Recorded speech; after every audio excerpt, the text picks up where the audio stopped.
Welcome to the Make It Happen with Will Polston podcast. This mini series that I'm doing for our 5th anniversary, because so many of the speakers that I've been getting that have come from the book The Secret, we've spoken about the law of attraction, but you have your own specialism in regards to the world of spirituality and manifestation and the law of attraction in the form of Feng Shui, which you've been sort of a real world-class, world-leading authority in the area of Feng Shui for many, many years now. I mean, I'm running saying over 25 years. So for people that have maybe heard of Feng Shui, but they're not familiar with what it is, you have a fantastic way of taking what is quite a complex subject and explaining it in sort of a really simple, practical way. So I'd love for you to share with our listeners what that is. Of course. So Feng Shui means literally wind and water. So it's about the flow of life. And so we all know when we are in the flow and when we feel stuck, right? So we always think it's just us, we personally, our mindset, or emotions, or actions that kind of make us feel stuck or make us feel going into the flow. But about 4,000 years ago, the Chinese understood there was another level that could help us with being in the flow or feeling stuck. And that is actually our environment, where we live, where we sleep, where we work. And so they kind of started looking for principles and ideas how to change that flow. And it's actually an energy system. So it's not a science, it's not an art. It's kind of, you can compare it with like acupuncture in a way.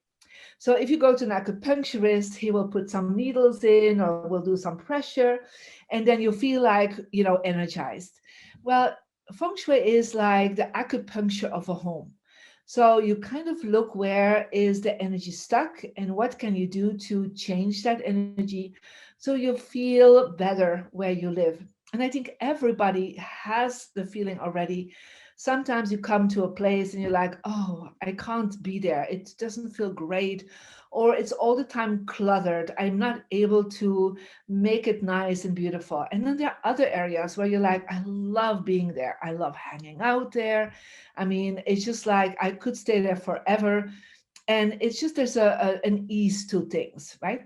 And so that's actually what Feng Shui has started understanding, that there are some principles and flow energy systems that we can actually put into an environment and then bring that in. So when we live in such a place, where we work there or we sleep there, we feel, first of all, more ease and effortless energy.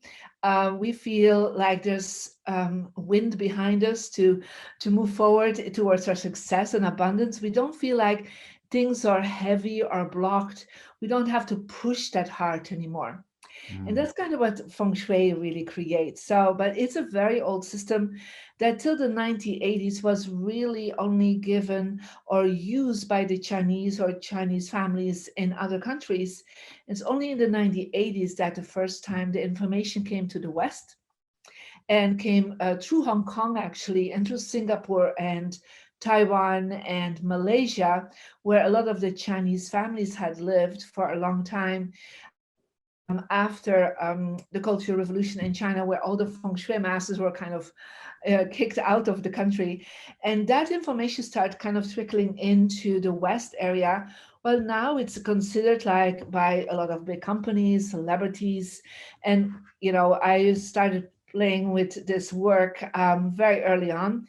And now I see I have more than 1 million people that I have started teaching this information to. So I would say it's definitely becoming more and more an awareness that people have, that their environment could really support them or could block them. Yeah, and it's really, really interesting when you talk about certain parts of the home, and I think most of the planet have spent more time in their homes these last sort of few months. For those of you that are maybe listening to this in the future, we're recording this in 2020, and we all know what's going on in 2020. So people have realized there's places that I enjoy being. I know there's certain places where I do exactly that. I go there and I'm like, I don't want to work here, or this doesn't feel right for me. And I don't know what it is, but it just doesn't feel that way, and that's what you're able to open up and create. You can find the full episodes of the Make It Happen with Will Polston podcast here on YouTube, on iTunes, Spotify, and all other major podcast platforms.